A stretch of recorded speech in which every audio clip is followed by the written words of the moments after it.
Okay. Wrong button, I shut it off. Hello. So I shut it off, so I'll just have to post 2 different little videos. Okay, I'm going to weave on this. I'll hook it up here to this. I started this video, I posted the one I had, but I don't know what I did. I shut it off and I was weaving and it wasn't recording. So let's see here. Let me get you closer. I got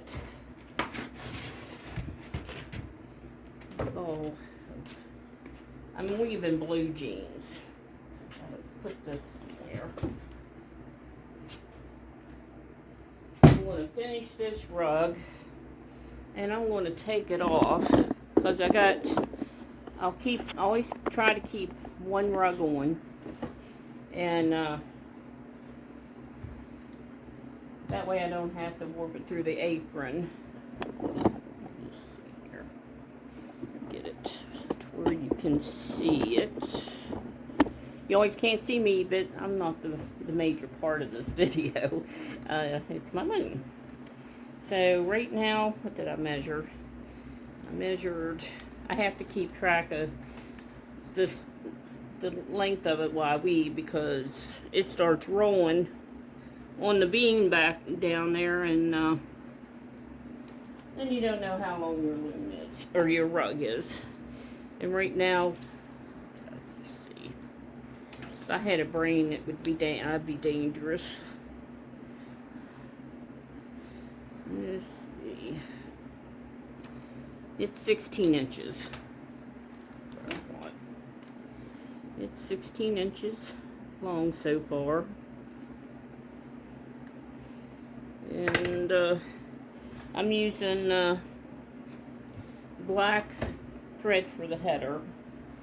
Now I'm going to get it.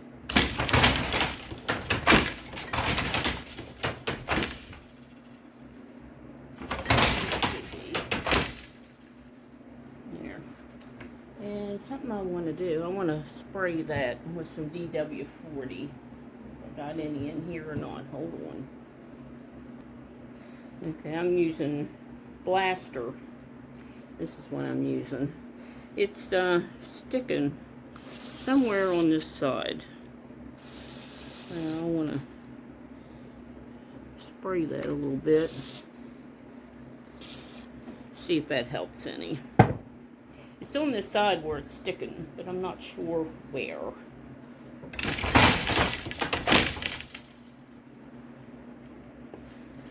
I really haven't used it since he worked on it. I think I did a round, and he was working fine when he was here. We'll see how it works. Back that up a little bit. Wait, I might hit it with my shuttle. Put it closer, I think. I think that will work. Okay. I'm not going to videotape the whole process because it's the same thing over and over. If it's going to advance or not.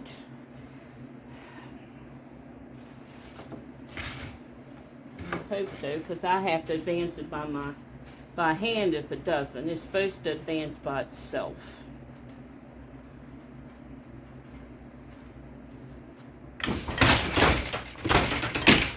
And it don't look like it is.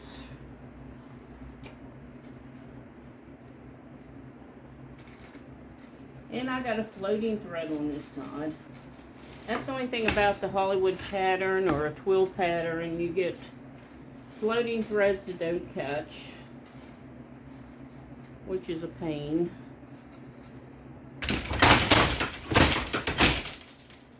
And it's still not advancing.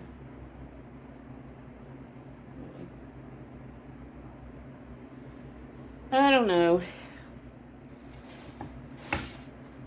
guess I'll have to do it by hand.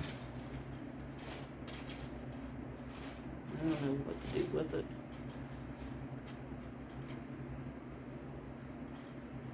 Don't know. I work them, but I don't work on them.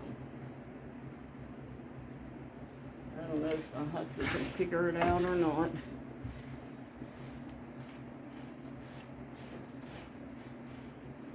Once I get this rug, these rugs off, I think I'm going to give up on this loom for a while since it's not advancing like it should. If I can't get it to work right, I might just take it down.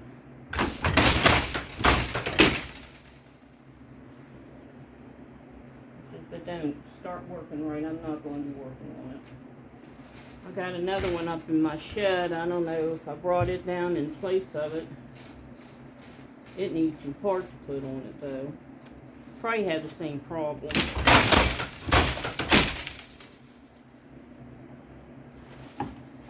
Nope, it's not advancing.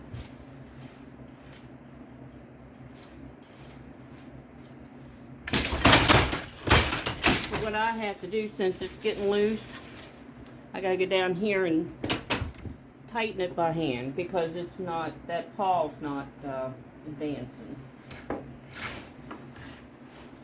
So, don't know what to do with it.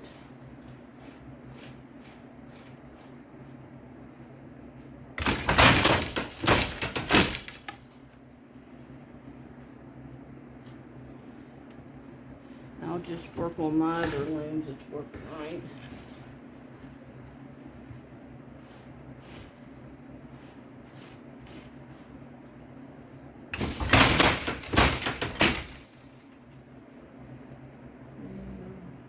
Catching this floating thread over here, going under.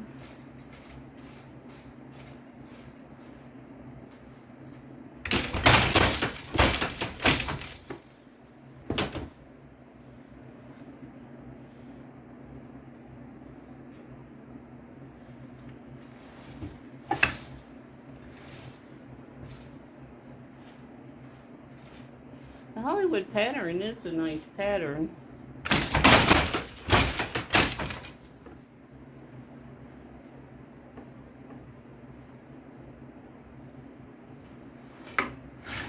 It's just the floating threads I don't like to deal with.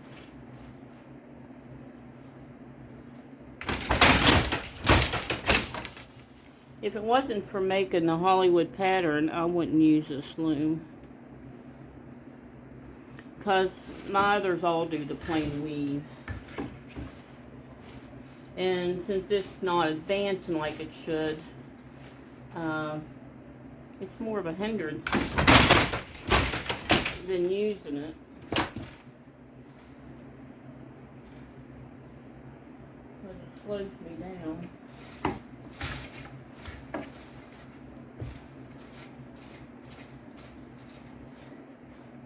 I'm going to have to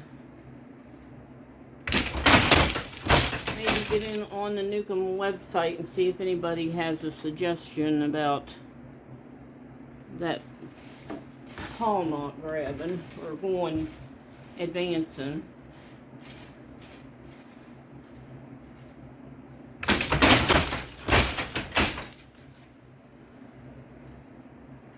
I like using it, even if I put it up for the plain weave. Because they are a faster loom because you have no pedals. It automatically does stuff for you. Like, I wouldn't have to sit here and advance this beam on the front if it was working right. That's the only complaint I really have right now about this loom. The floating threads, you have that no matter what. It's just not the Weaver's, the light loom. Anytime you do a twill pattern or something, you always have that floating thread. You just can't get away from that. As far as I know, I tried to correct it. The first rug, I corrected it in the heddle.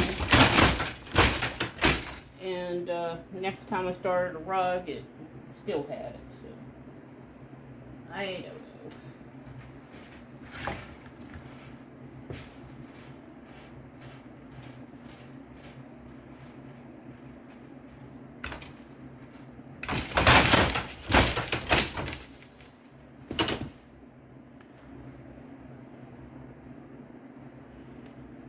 I used to only have the floating thread on one side. Now I got it on both sides.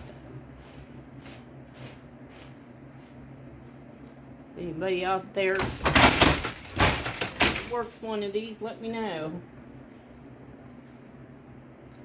If you have trouble with your front advancing to keep your warp tight, or the floating thread situation, you know, appreciate it.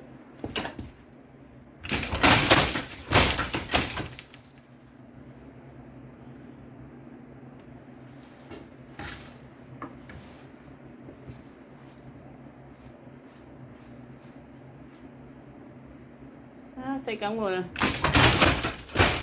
pause this video and then I'll restart it when I come to the end, and I'll show you how I cut the rug off and reattach it to the front beam.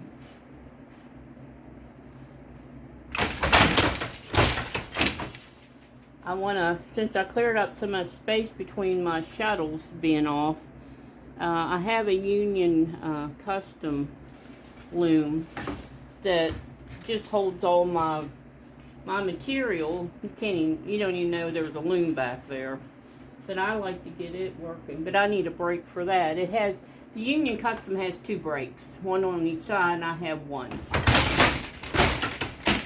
So I actually gotta take the brake off, and I guess find someone that can make me one. Someone said, will it work with just one brake? Well, a man said, well, there's a reason they make 2 brakes on that, and I think it's because it will really make a wider carpet, rug or whatever. And I guess if you have had it work to capacity, it needs those 2 brakes because of that. That's my theory, my thoughts on that, which makes sense. A loom that wide would probably have to have 2 brakes.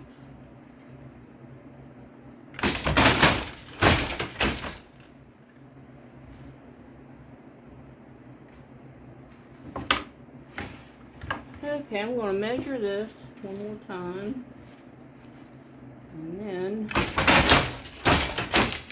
get back to you when I get to the end.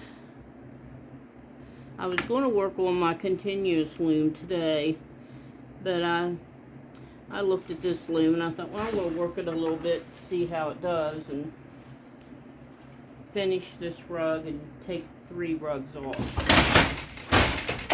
Like I said, there's 4 on here. Okay, it's 16 inches there. So it's 23 now. 23.